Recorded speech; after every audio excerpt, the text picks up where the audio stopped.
Today's topic is Social+Mobile equation by Judith and Score. I'm going to turn it over to her and let her conduct her session. Please help yourself to refreshments throughout this session as you need. Thank you. Judith. Thank you, Matt. Well, thank you all for coming. I want you to know that I am someone who usually speaks generally to business owners or folks starting up businesses. And they are often really scratching their head about social media. And I can see from the demographics in the room, a lot of you are probably active social media users. But what we're going to talk about today is going to be a little different from your use, okay? Just by way of background of myself, I have a business focused on social media, email marketing, and mobile marketing. It's a communications business. But what you also need to know about me is that I reinvented myself kind of recently. I was a journalist for many years and a communications person, but the whole publishing business collapsed somewhere around 2008. And what I had as clients disappeared because the reading public was reading everything online. And I needed to find a way to take my skills as a journalist and a communicator and find a way to provide my skills in a relevant way. So I developed a business. I call it Communication Works Now, but it really started as an email marketing business, doing email newsletters, which I still do a lot of. But then I really discovered the power of social media and got very involved in that. And now, of course, mobile marketing is what's really happening. So that's mainly what you just need to know. That one of the things, I have a son who just finished his college program, and one thing I told him and all his friends was the one thing you need to prepare yourself for is change. You may need to reinvent yourself more than once in your careers. And that's what's really important about your skills that you are acquiring now. And those of you who are entrepreneurs here today, you've already gone through what I'm talking about, I'm pretty sure. So, okay, we'll get started. Oh, and I do encourage participation. Any questions or comments, just raise a hand or whatever, and I'll address it. Okay, I'm not formal. Okay. Here we go. Okay. See, this is why we have Matt here. Okay. All right. So we want to talk about the advantages of social media. I love social media because it levels the playing field for small business. It's a big impact for the cost. For instance, when I reinvented myself, I had nothing. I had no clients, I had no money. I had a son starting college, and I had to find a way to market a business that didn't cost me dollars. It cost me time, but not money. And the consumer is very effective. The consumer is 60% more likely to purchase from a brand that they have engaged with on social media.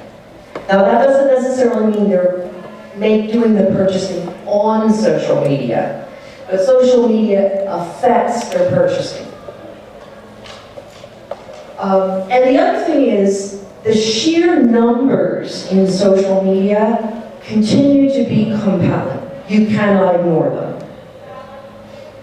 Okay, so 70% of internet users use social media. And actually, I just read a new statistic, 74%. So anyone who's online is on social media.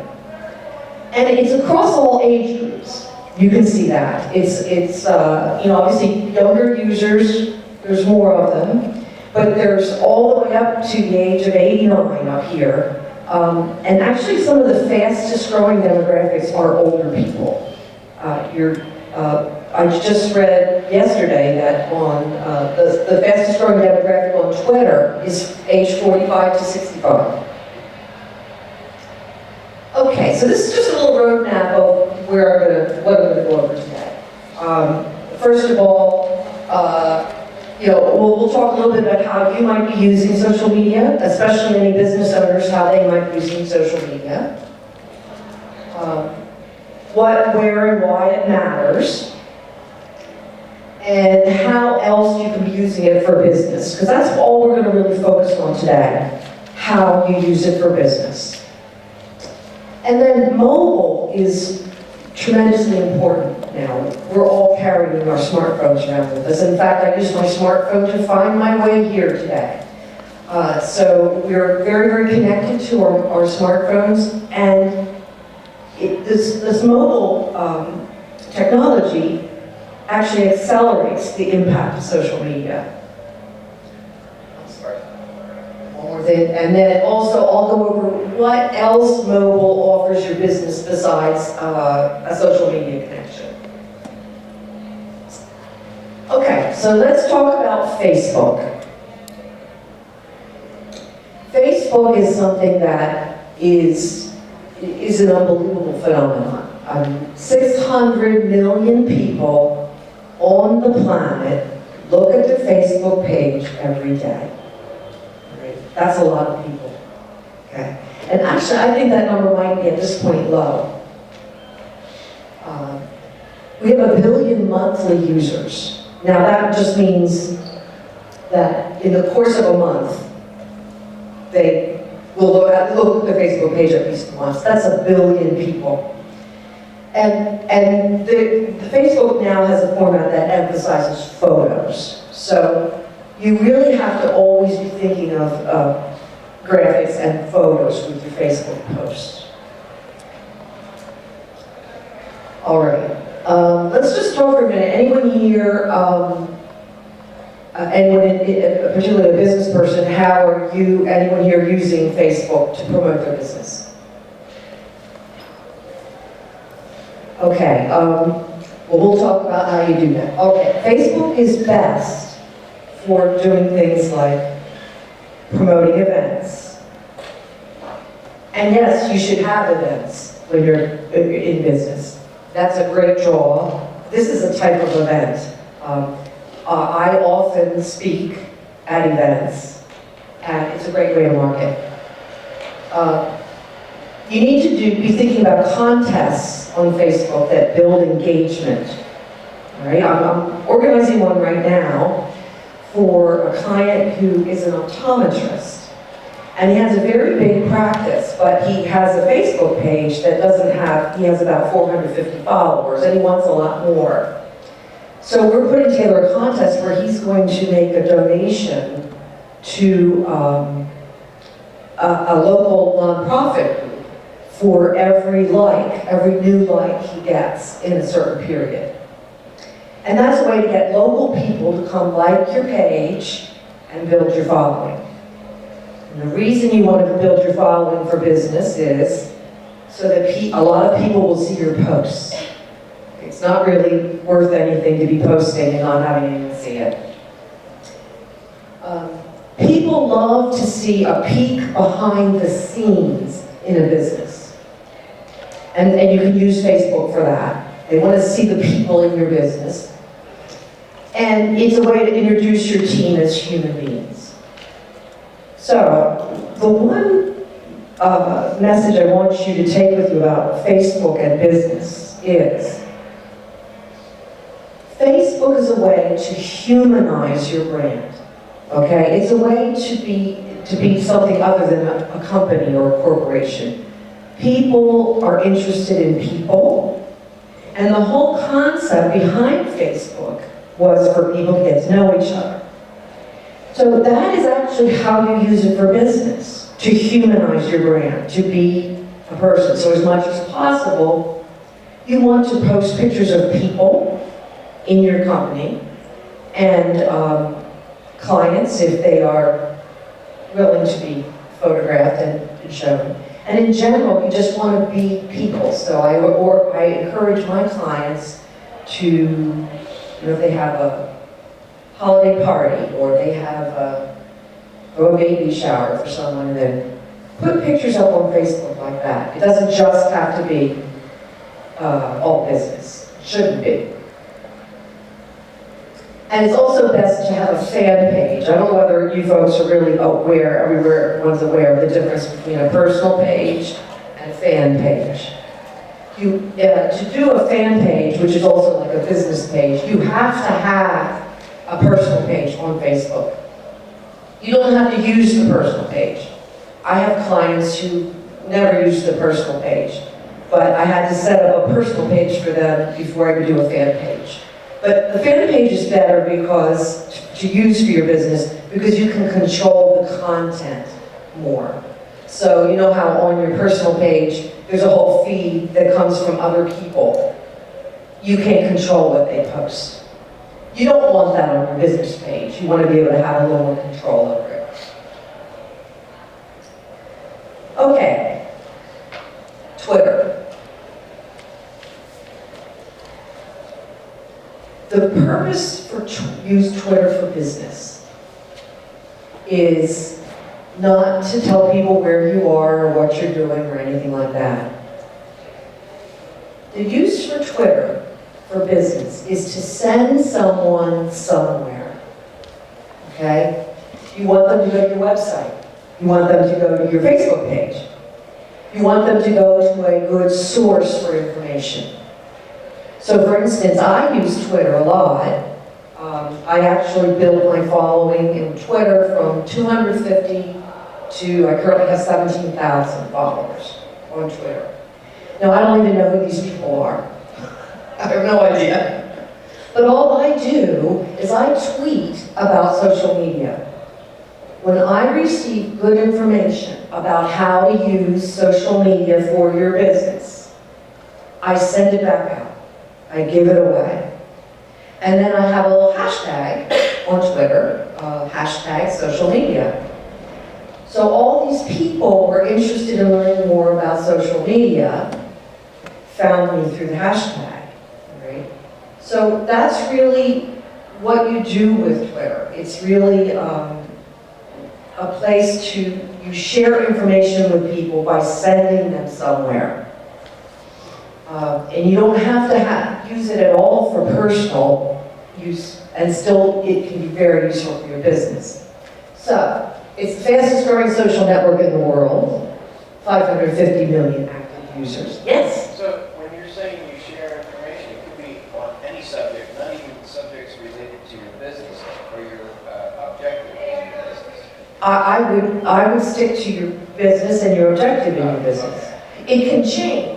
I mean, for instance, you could decide to do something for a short while related to your business that you're not going to stick with. But I really think you should be using it to grow your business and to share information about your business. Basically, you want to create an educated consumer, because certainly for all small businesses, an educated consumer is your best consumer. So I like it for that. Twitter's best for sharing links, sharing information through sharing links. For live tweeting is a very, very good tool now. Another one of my clients had a live tweeting cooking event. And it was a cooking event for kids. They got a huge amount of attention on Twitter. They had a chef and they were doing a live tweeting thing with the chef. And they got a lot of participation, and they got a lot of people to go like their Facebook page from that. So live tweeting is really good.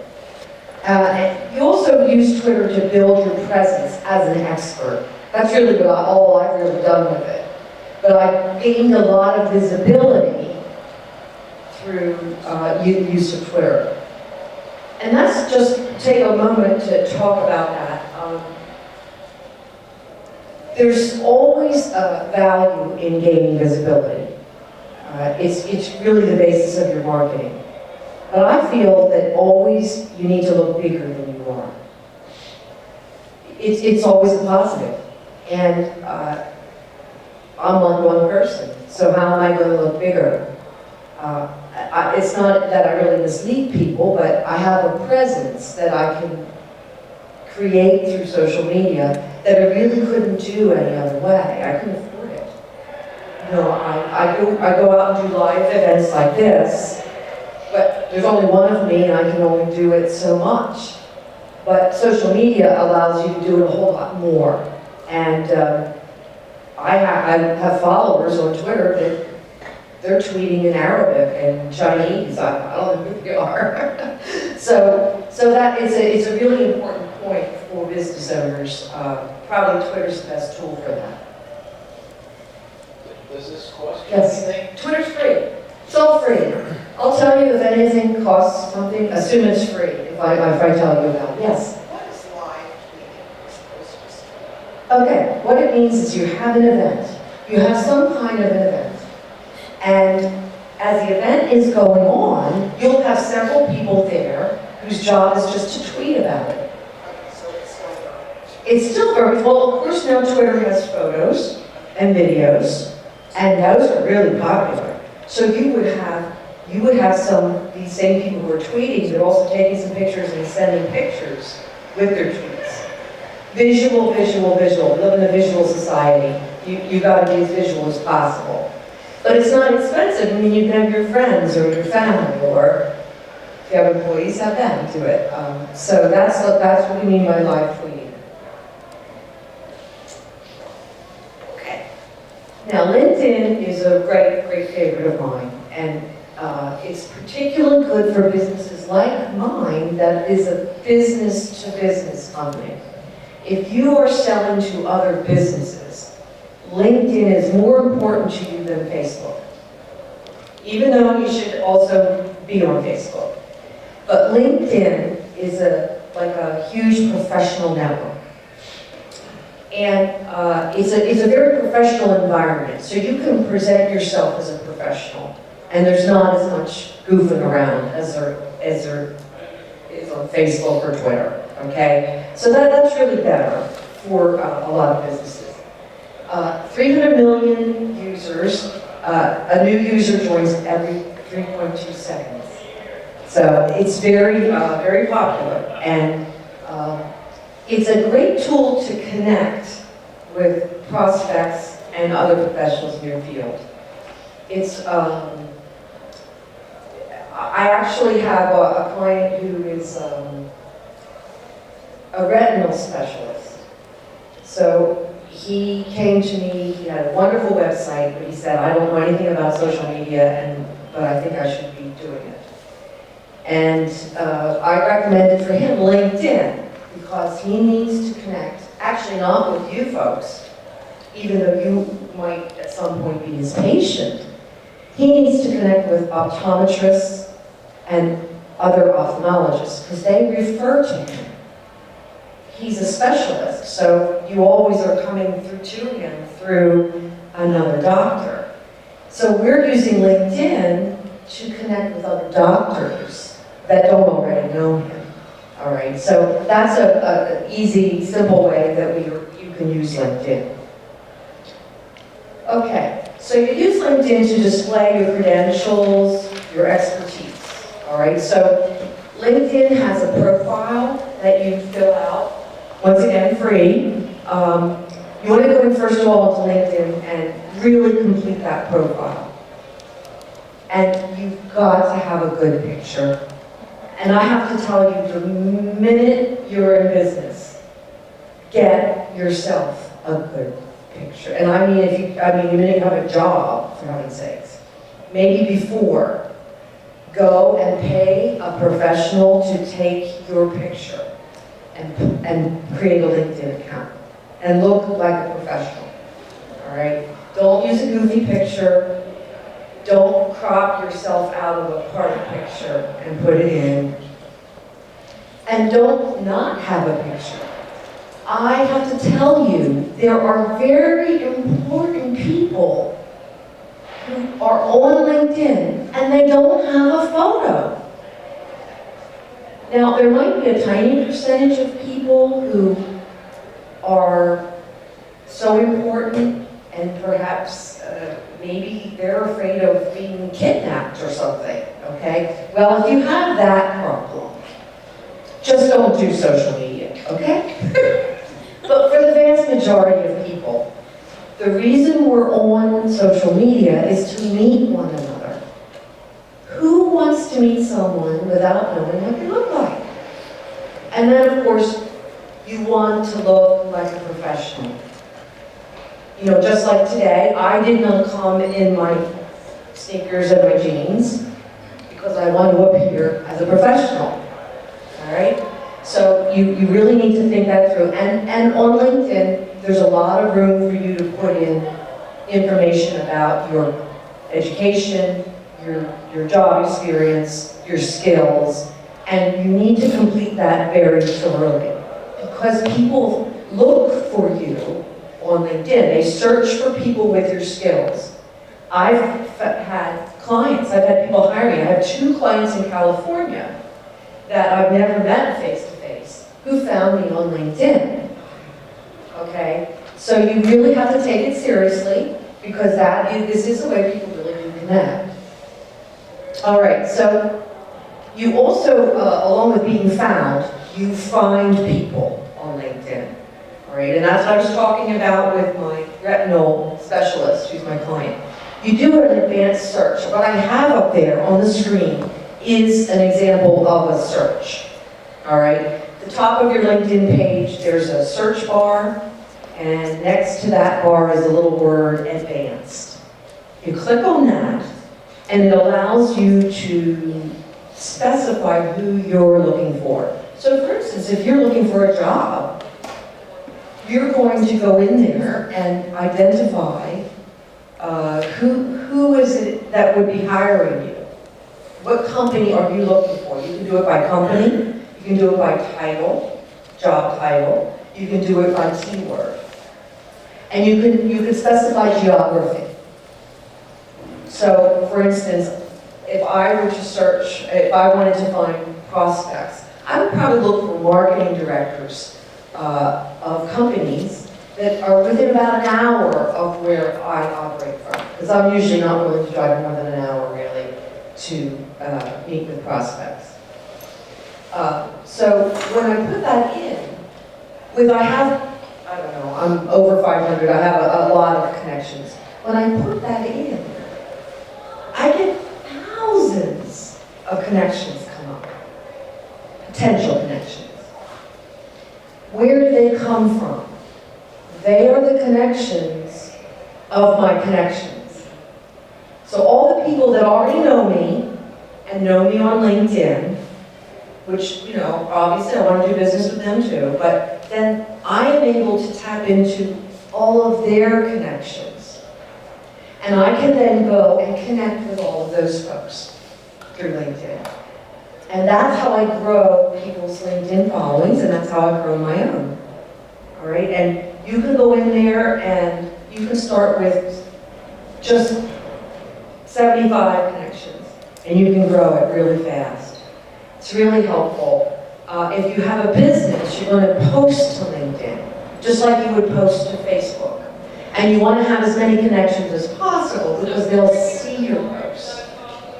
But if you don't have a business, if you don't have a job but you're looking for one, you're going to use LinkedIn more as a search tool. All right. But then when you connect with people, you can then find out a lot about them. All right. So it's very, very helpful, and it's a safe environment. You can share information in a way. No one knows where you live. They don't know your phone number. You just enter the contact information you want people to have. So, for instance, email is safest to start, and it's good. Okay. So that's the main thing I would say. If you've never done a LinkedIn search, do it. If you don't have a LinkedIn account, get one. Anyone who intends to be employed anywhere should have one. Okay, YouTube. YouTube is something that a lot of people in this room are real familiar with. But what most people don't know, it's the second largest search engine in the world. Second only to Google. And in fact, Google owns YouTube now. Because Google recognized how huge it is, right? You use YouTube to be found. There's a lot of people that anything they want to know, they just go to YouTube and find a video about it. And as a matter of fact, I just did that the other day. There was a recipe I was looking for, and I ended up with a YouTube video. I mean, it's really great. So businesses need to use YouTube for the same reason you would use any of the other social media, because people are there. Okay, that's why you're using it. Your customers and your prospects are there. Yes? There are other websites that do the same thing as YouTube. I remember in the chemistry field, some English operation involved. Do you use these people to? I don't really have the need. I mean, if you have a presence on YouTube, you're kind of fulfilling your function because so many people use YouTube. You can go ahead and use others, but you're kind of diluting your effort. Now, if you have a particular niche in an industry and you kind of are just marketing to a smaller group, you might do something like that. But we're really talking about maximizing your exposure. And once again, trying to appear bigger than you are, right? So everyone needs to get more comfortable with video and more comfortable with doing videos. 6 billion hours of video watched every month. And of course it reaches more younger people than any cable channel. Okay. What are you going to do on YouTube? You're a business owner, you're a business professional. What are you going to do with YouTube? You're going to display your expertise. It can be as simple as doing a video blog. Okay, I do a weekly blog. I really ought to be doing it as a video. I am going to get myself to do that. It's very simple. You really can you can do a video with your phone. There's a little tripod you can get, and you really should be doing that. You use it to offer advice, commentary. You will be found by new prospects. And the other thing is you can use some humor on YouTube. It's really, you don't have to be completely serious all the time. And I've actually seen some people who get a lot of attention by doing things like dressing up their pet and stuff like that. And you can do a little bit of that as a business person, and it's really not, doesn't reflect poorly on you, and it'll gain you a following. And YouTube obviously is very important for reaching younger markets. Okay, what else? There's a lot of other social media. And they all have a use, but no one can use all of them. No one has time or would just be doing nothing but. So I do suggest that the three big ones, Facebook, Twitter, and LinkedIn, you embrace at least one of those, if not all three. And YouTube also. But there are other vehicles that are really good. Pinterest is really popular. That's a great vehicle for reaching the women. And it's not really just always people talking about boots and jewelry and clothes. There's really very serious topics being shared on Pinterest. Health topics and those kind of things. So Pinterest is good. I use it for some clients and not others. Instagram, really great for reaching a younger market. The thing with Instagram is you need to really use it if it's going to help you. You know, use it often.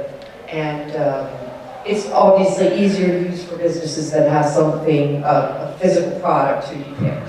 A little bit tougher for service businesses. And then Google Plus is huge. I think Google Plus is good to use. If you already like Google Plus and use it personally, it's good to use it for business. It will help your search engine optimization. It will help your web ranking.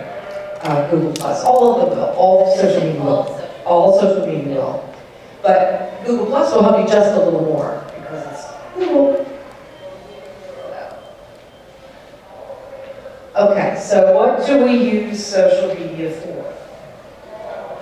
Use it to publicize events. All right?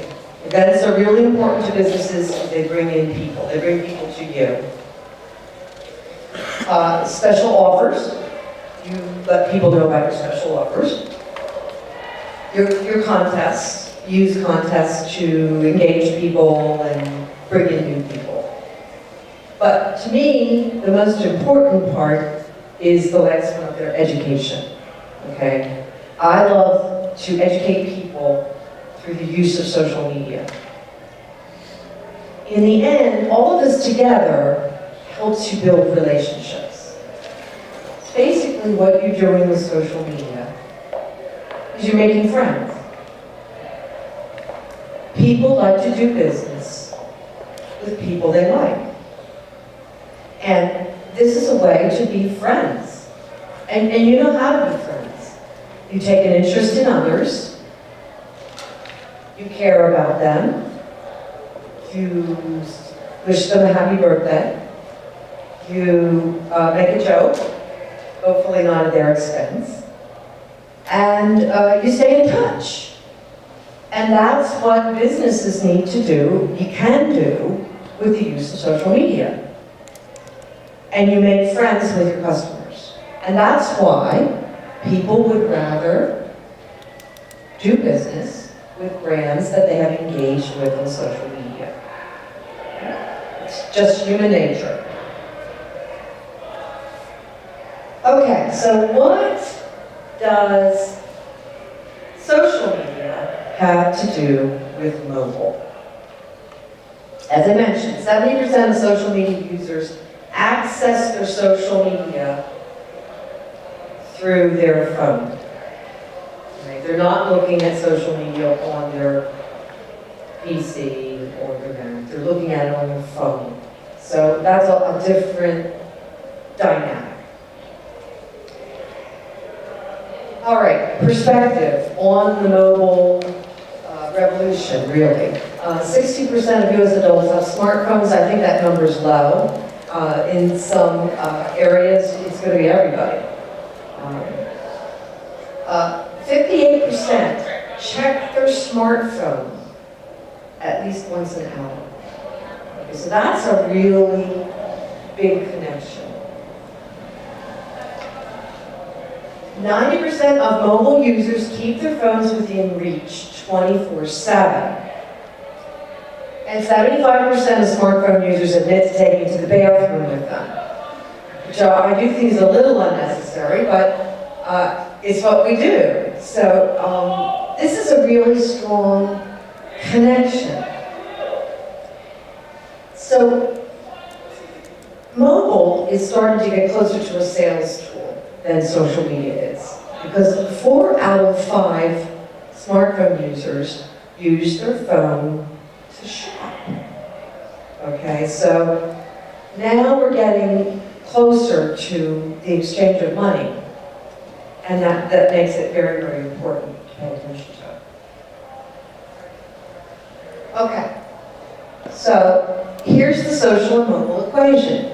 Social media connects you with your customers and your prospects.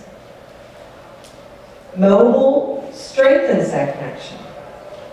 You not only now are sending out these posts, but people are receiving them wherever they are, all the time, even when they go to the bathroom, for heaven's sakes. Okay? So it's really a big change that only makes it more powerful. So it gives you a direct connection to customers and prospects. All right? So once again, if you're someone who is in the job market, you are going to be just like a business owner searching for customers. You're going to be looking for the person that's going to be hiring you. And social media is a great tool. And then obviously business owners need to be finding their market and reinforcing their relationships through social media. Okay, so let's talk about what else mobile offers. Mobile is really a very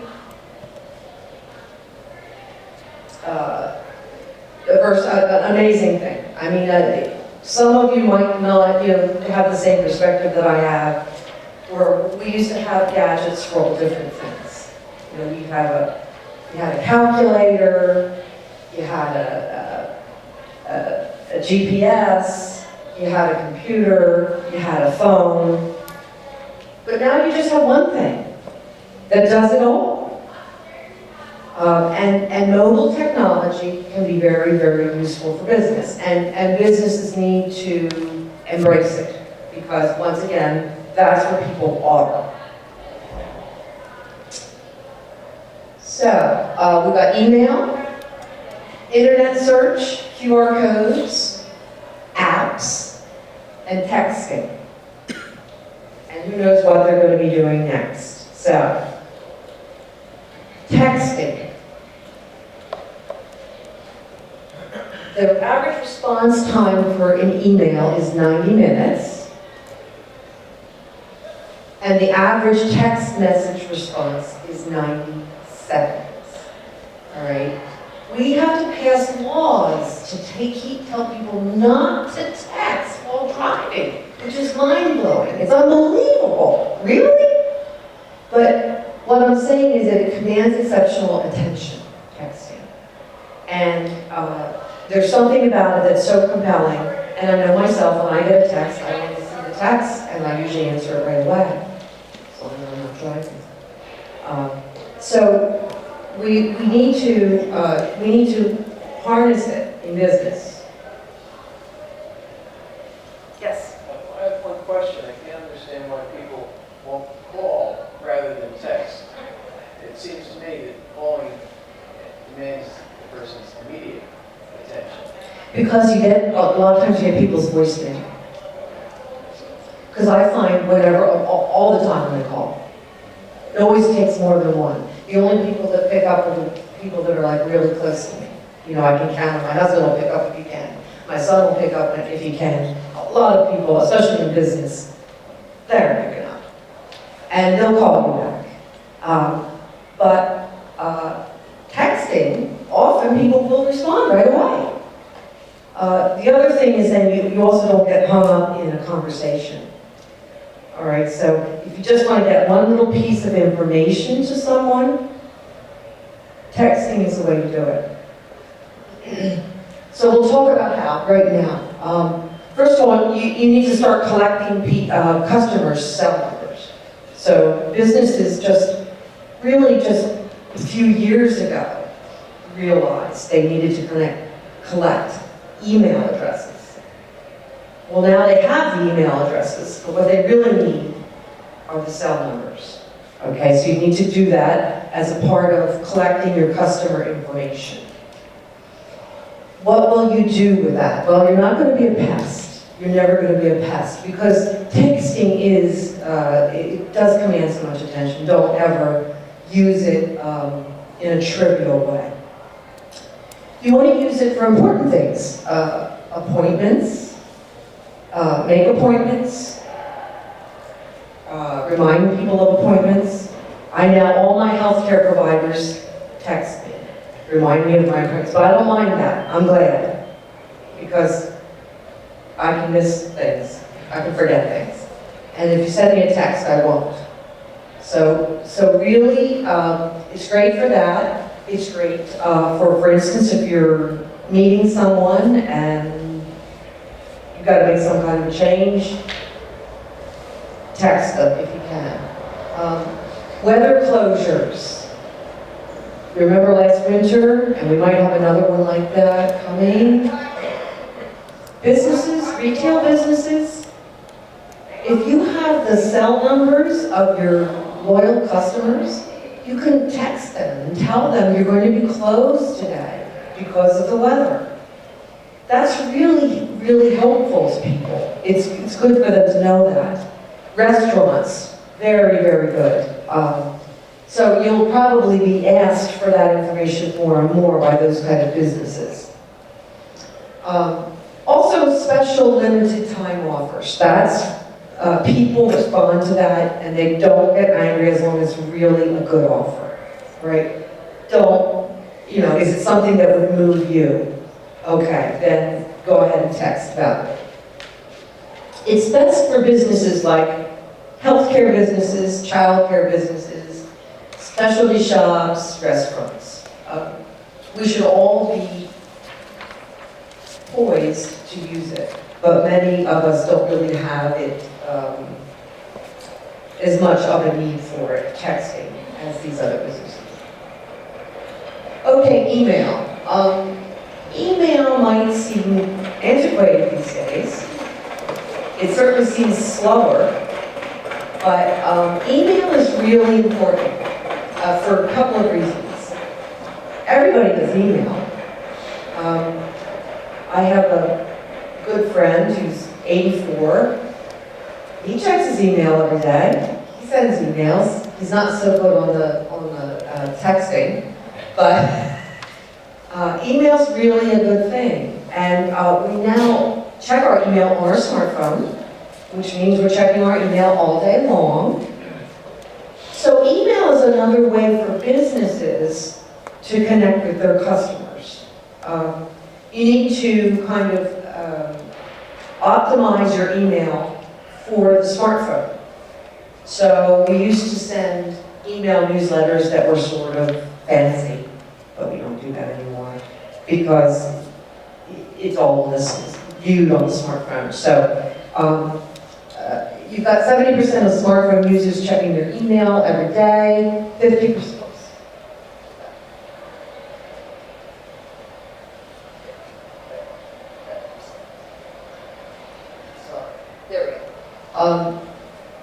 I think it's one back. Okay, and you want to use it to share news, announce promotions and specials. Actually, I almost exclusively use the email newsletter to educate, to share news that people value. So if you have a certain clientele, there are things they want to know about. So you want to give them that information, whether it's content that you created, you wrote yourself, which is always better because it's your original content. But if you don't have time to do that, you can source good, reliable information and then put a link to the original source. So once again, your email user will read a few paragraphs, and then if they want to learn more, they can go to that link. They'll learn more, and they'll appreciate that you share that with them. What you need to do to use email for your business, you're going to collect customer email addresses, very important. You're going to optimize it for the smartphone screen, so you see an email newsletter that's been optimized, and actually I strip them down even further to a certain degree. You're always going to protect your customer's privacy. So if they give you their email address, don't give it to anyone else. Don't share it. They just gave it to you. Yes. Optimizing for the smartphone screen, is there anything that does that automatically rather than using programmers or Oh yeah, I like a service called Constant Contact. Probably a lot of people have heard of it. Constant Contact. You really can't send large numbers of emails from your personal email account, or you will be shut down as a spammer. You have to get an email service provider. Constant Contact is one of them. MailChimp is another. There's quite a few. You can Google it and get these services. Now, in Constant Contact, they have templates for all kinds of email communications. And they have some that are optimized for mobile. And what I've been doing is converting all my customers to those templates. Even though we're very sorry to give up our pretty flashy templates, but nobody's looking at them on computers and tablets. So yes, it's good. You need an email service provider. Say if you're going to send more than 20 emails at a time, you'll end up getting shut down. So don't do that. Some of these services are free. I will say Constant Contact is not free, but it offers plenty of value, and I actually have all my customers using it. You know, some of them do their newsletter themselves on there, and some of them I do their newsletter for them. So email is best for educating and building trust and loyalty. So that's really important to think about always in business. That's something that's going to differentiate you from larger companies. You're going to have that loyalty that you built by sharing information, educating them, being a reliable source, and being a friend. And that's why we don't use it necessarily for a lot of sales. I know I get those kind of emails all the time. Like, I get the emails from Gap every day. That's not what I'm really talking about. Gap can get away with it because they're Gap. But a small business really needs to be more sharing information and not pounding people and saying buy, buy, buy, buy. Even though that's what you want, you really need to be nicer about that. Okay, internet search has really changed because of mobile. 70% of people use a smartphone in a retail store. When they're in a store, they're using their smartphone to look things up online. And 60% of them are looking at the website for that exact store. All right? This is a huge change for retailers. First of all, don't have two pricing tiers for the store and the website, because people will figure it out, and they'll just go ahead and buy from the website if it's going to be cheaper. They'll also, a lot of people will shop your competitors' websites while they're in your store. So you really need to be aware of what specials are they offering, you need to be fast on your feet and just be able to respond to that. Because especially during the holidays, the shoppers are out there getting information and using information to make their purchase decisions. So it's very noticeable. And once again, they're looking at your website on a small screen. So that also needs to be optimized for mobile. Your website needs to be optimized for mobile. All those fun things we used to have, like music and Flash and lots of photos, that all needs to go. I used to have one of those websites. I don't have that anymore. Now I have a website. My website is through GoDaddy, which is inexpensive, and you can build a website yourself there. They have a platform that when you use one of their templates, their website templates, their platform automatically senses what screen it's being viewed on. So it will automatically scale my website to a small screen. So that's really, if you don't have a website that's already optimized, that's a great way to go. And I would say generally, if you haven't updated your website in 2 years, you need to update it. It's just the way it is. Nothing looks current after 2 years. And if you haven't, it's probably good to look at one of those platforms where it will provide that for you. It used to be that you know, there were a couple years ago, people were like having 2 different websites, one for mobile, one for, you know, you need to just have a website that's optimized. Okay, and then the other thing, you want to make sure it's easy to read. White background with black type. On that smartphone, like at one point in time when I had the flash and all that, I also had a black website with white type. Well, that's okay on a screen that size, but nobody can read that on a phone.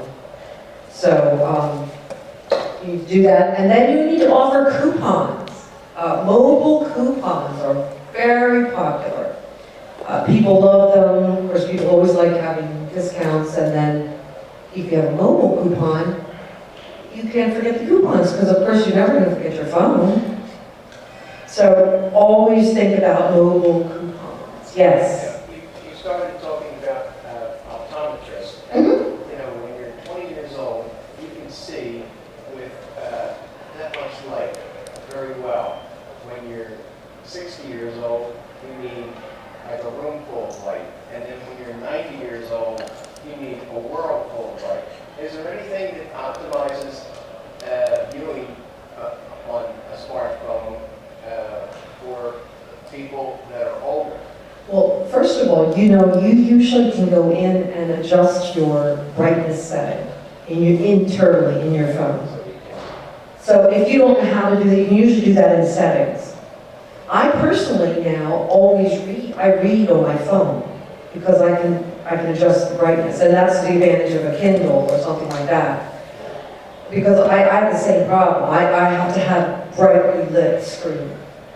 But if you can't figure out how to do it on your phone, just find some young person and have them fix it for you. But you can make it brighter. And it actually is easier to read, especially if it's a white screen with black type. You can make the font larger on your phone, all right? And that's a big help. Believe me, it's a really big help. Okay. QR codes. QR codes are one of my favorite things. I'm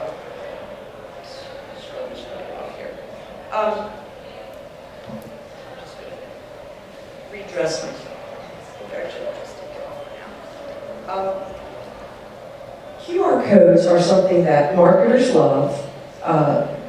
Not as many consumers have embraced it as much as marketers would like, but I think it's still a very important marketing tool because people just continue to learn how to use this. You use a QR code. It stands for quick response. Okay, so the idea is a QR code is a shortcut. It's a shortcut you give to people to get somewhere. A little bit like the Twitter usage I talked about. You use your QR code to send someone to your website, your Facebook page, or a landing page on your website. All right? You're going to use it for special events, special offers. That's what the QR code is generally used for. And you'll use it for an event, and then that QR code is done when that event is over, or that offer is no longer valid. Basically, it's like a little barcode that's embedded, and it will, you have to have on your smartphone a QR code reader, free app, and it basically takes a picture of that QR code and takes you right to that location, all right? So it is really useful, and I use it in grocery stores and other places like that. Sometimes I'll see a community announcement or something on a bulletin board, if there might be a QR code. They're very useful.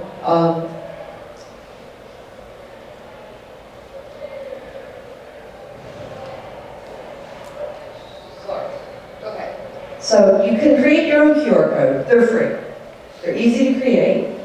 I actually have, what I did was I made a QR code on my website, and I have that QR code on the back of my business card. So if someone is interested in, they get my business card, they're interested in knowing more about me, they can just flip over my card and use the QR code. So you make it, it's very simple. You Google QR code generators. And you'll get free QR code generators. I've got the website for one up there, but once again, free. You just copy the URL of the place you're sending people to. So, it's your website, if it's your Facebook page, if it's a landing page. Okay? You just copy that right into the QR code generator, and immediately it makes you a QR code that's unique for that URL. You then save it in your computer like an image, just like a JPEG or a GIF or something, and you use it like an image. So you can put it on your website, you can print it on a brochure, you can send it out in an email, it's a very simple thing to do. So I think that it would be really important for everyone to continue to use QR codes, and businesses really can find the use of them. Okay, now apps. Smartphone users spend an average of 130 minutes a day using apps. And you may say, no way, I don't spend that much time. But if you look at your social media on your smartphone, you're using an app. And you're often using an app on your smartphone and you don't even realize it. Right? Apps are very, very important. People use them all the time. And it's because they're easy to use. Apps are easy to use on your phone. They're native to the phone. Many other things like websites were originally created for computers, not for phones. So it's not as easy to use them. But apps, easy to use. 60% of app users say they view a brand with a mobile app more favorably than a brand that doesn't have an app. So it is a way to gain favor with your customers, right? So really, ideally, you should have your own app. Businesses should have their own apps. It has up to now been fairly expensive. You can find on the internet build your own app platforms out there.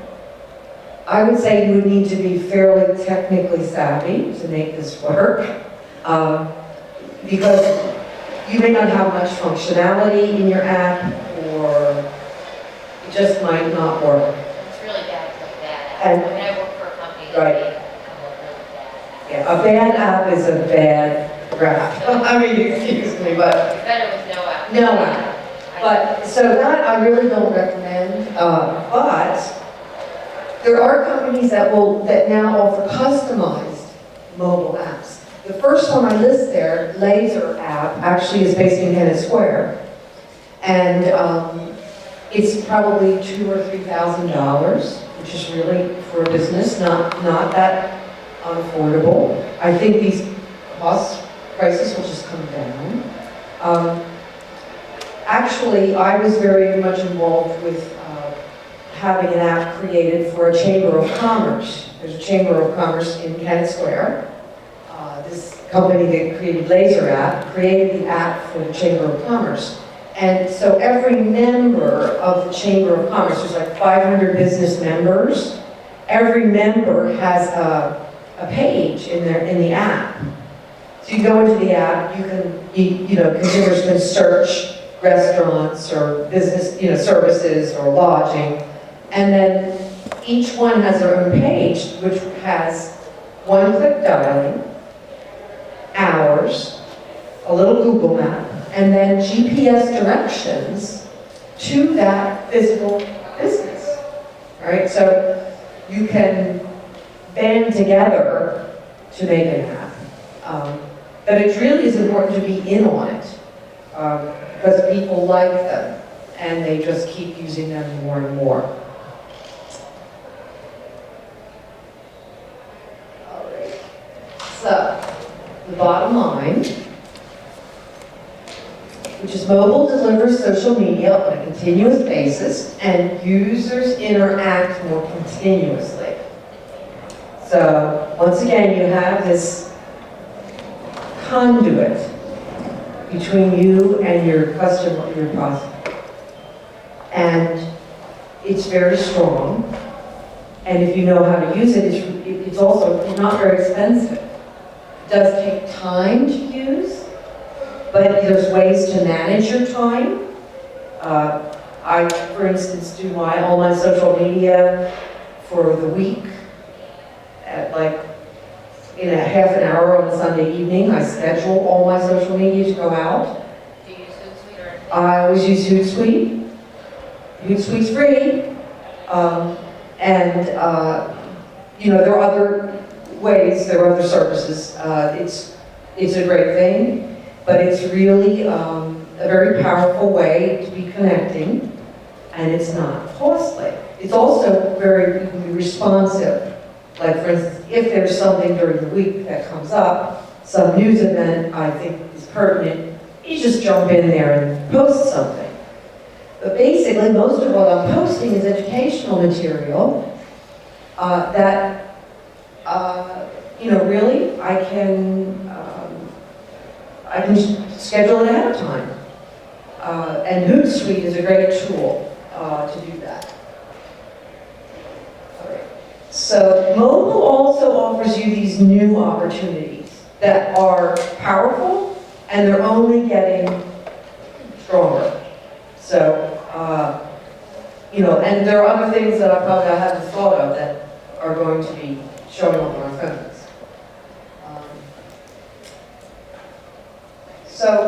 So there you go.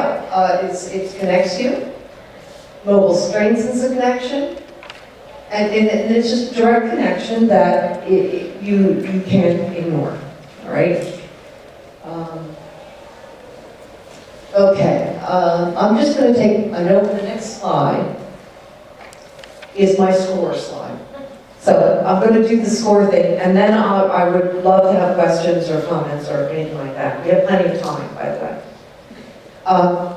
SCORE is the organization that sent me here today.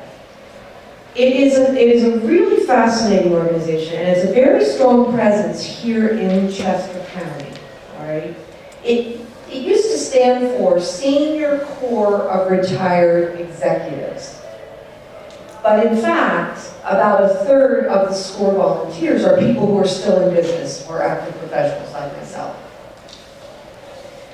So now they just use the acronym. It was well known. It was actually supported by the Small Business Administration in its early days.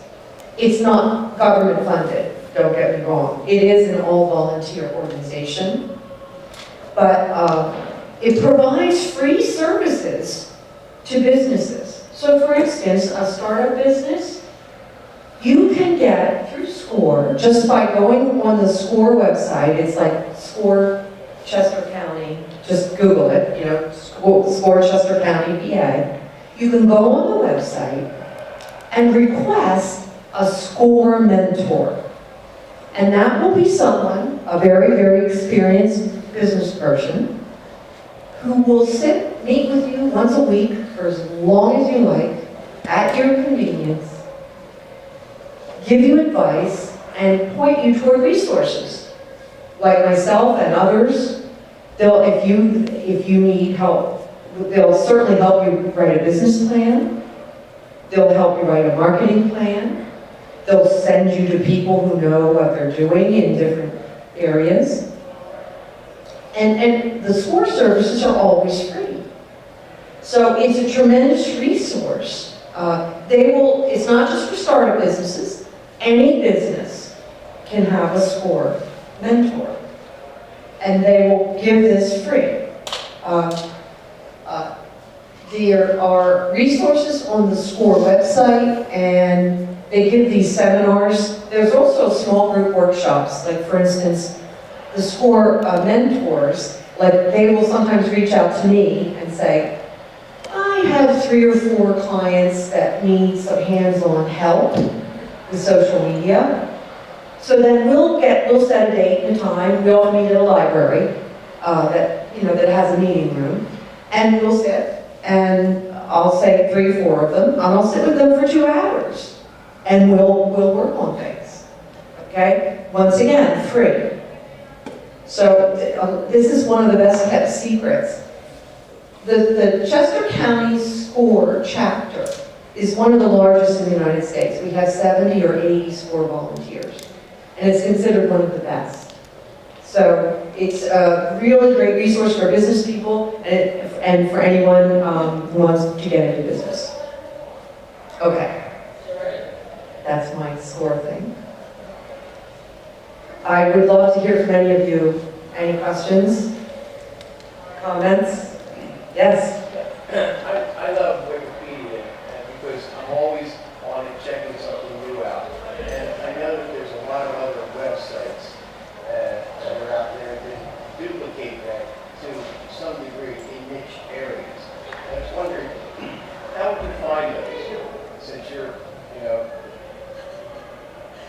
the expert? Well, first of all, I like Wikipedia too. Yeah. I use it a good bit. But I would say, you want to Google it. I mean, how? So for instance, if you needed information on a very specific topic, Right. okay, so go in and ask the question to Google. Those niche areas might not show up first or second or third. Go on down the page. Drill down, okay? And you'll find them eventually. Another thing you can do is go to association websites. So for instance, the National Association of Chemical Engineers, something like that. Go in there to find sources. Also, within Wikipedia, a lot of material references, there's references in there. Go to reference material. So that's how I would drill down, and often do. And you do want to do that a little bit with Wikipedia, because really anybody can add to it. So you want to check out the references and make sure that it is factual information. But I have found it to be pretty valuable. But often in specific industries, I go to the academy or national association for that group. Like, for instance, one of my clients is a CPA. I go to the American Institute of CPAs. And then through that website, I found a consumer website that they operate, where they educate consumers. So then I source information from there for my client to use for her social media. Okay, so then it's reliable, it's good stuff, and it's been vetted, as it were. Please. You mentioned, You. I caught the last session, it's only time. So, you mentioned setting up the social media on Sunday night. Is that the ideal time so that No, that's a very good question. That's just convenient for me. It's when I have some quiet time. The best times for social media are Thursdays, Fridays, any day early in the morning, or late at night. But if we wanted a day that's favorite, particularly if you want to catch people, if businesses want to catch people. Facebook tells us Thursday and Friday have the most Facebook users. We haven't had that explained to us. My theory is people are goofing off at work, okay, on Thursday and Friday. So I make sure my clients always have posts on Thursdays and Fridays, and then sprinkle some others out, early morning, late at night. Okay, that's when people are looking at it. But you've got to assume, you've got to post at least 3 times a week. 5 is better, 10 is better than that, but probably none of us really have time for that. If you can do 3 to 5, you have a strong program. And your hope is really just that your customer, any given customer, will see at least one of your posts every week. Okay? You want them to hear from you without them having to come ask you something.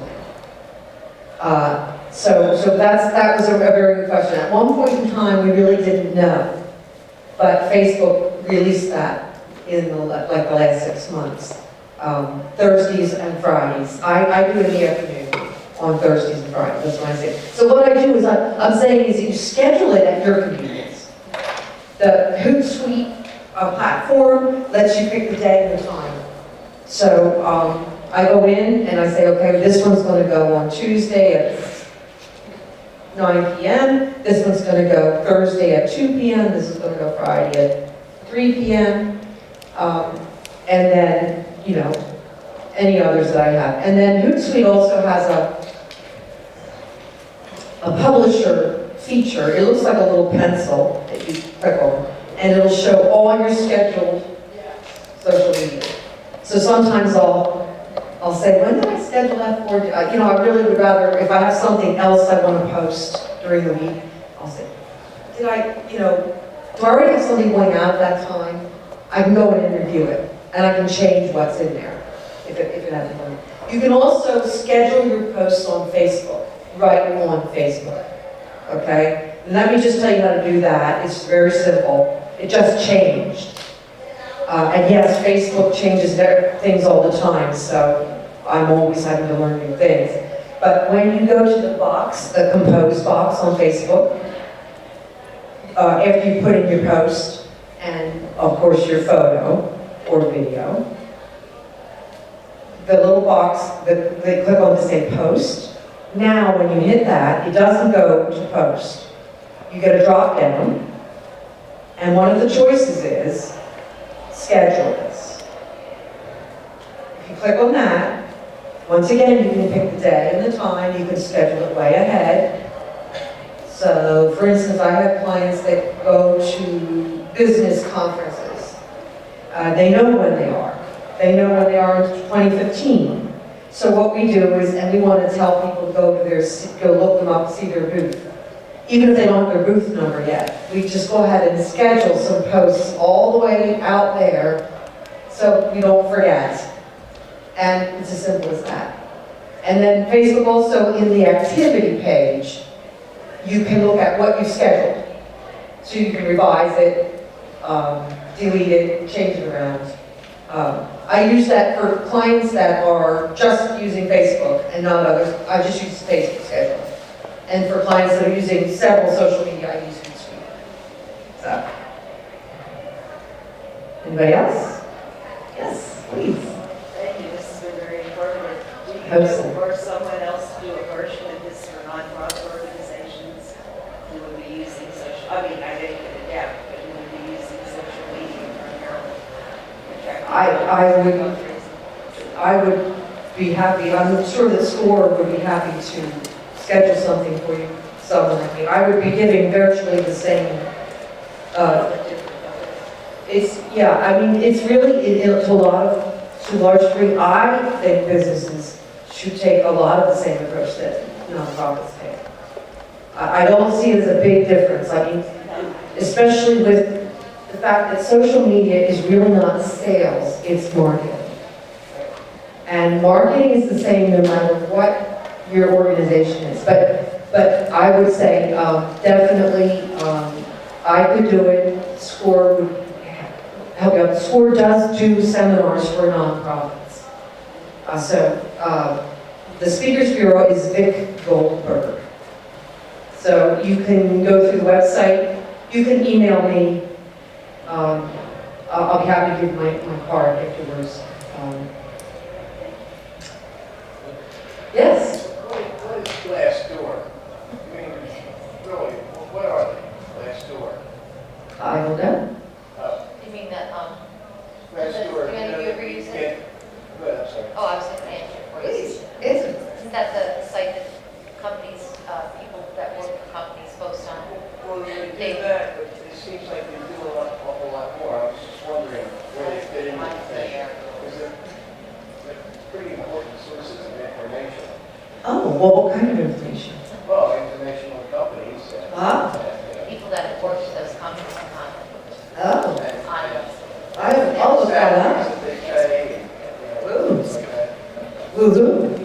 the actual disgruntled Oh, employees all the time. well, that's the other thing, just quickly. That is a concern of many business owners is disgruntled employees and disgruntled people. And just quickly, I'll address that, okay? First of all, if you have a company and you have employees, you need to have a social media policy. And you need to not allow everyone to post to your social media. You need to control that. You can make it that anyone may post, but they have to give you the post to review, all right? Or you'll post it. So, and if you should have a disgruntled customer or someone else posting to your website, to your Facebook page, then you need to get that conversation in a professional, non-angry, non-upset way. Take that conversation offline with that person. But it's good to have that conversation, that your response happen in social media, so people see that you're a professional, you'll deal with problems, and you're not going to ignore them. You're not ripping people off, and you will. But that is something that a lot of business owners fear. You do need to monitor your social media just to make sure there isn't something like that out there that needs to be addressed. So that's one of the services I provide, is I go and look at the page every day. So either you or someone needs to look at it every day. But you don't usually run into a problem. So it's just, it can happen. Okay, it looks like people are getting ready to go. So I will say thank you. You've been a great audience. I hope I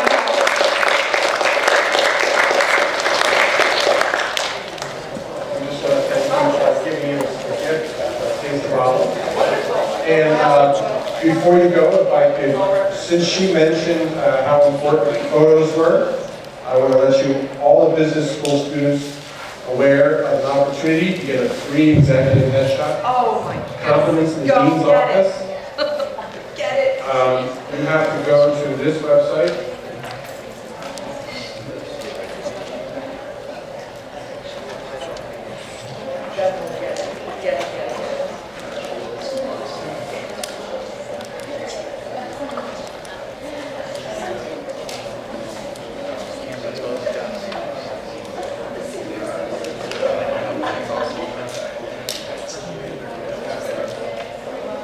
So those student spots represent available appointment times.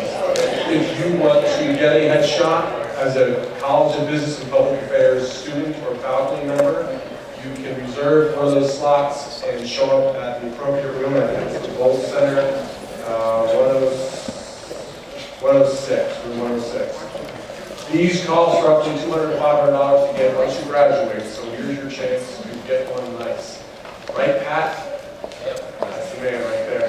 All right, if you wouldn't mind, please sign the attendance sheet so SCORE and Westchester, or the Control Center, can monitor his impact. Thank you very much.